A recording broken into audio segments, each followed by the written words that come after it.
You ask Tiger to solve. This deals with linear equations with one unknown. The final result is m equals 11/4. Let's solve it step by step.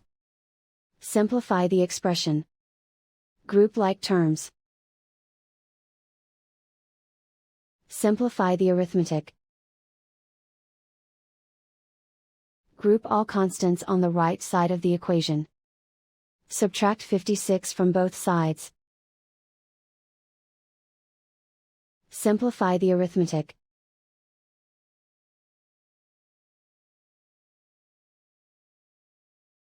Isolate the m. Divide both sides by -4. Cancel out the negatives.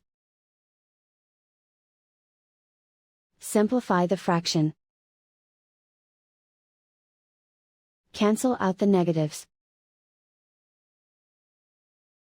And so the final result is m equals 11/4.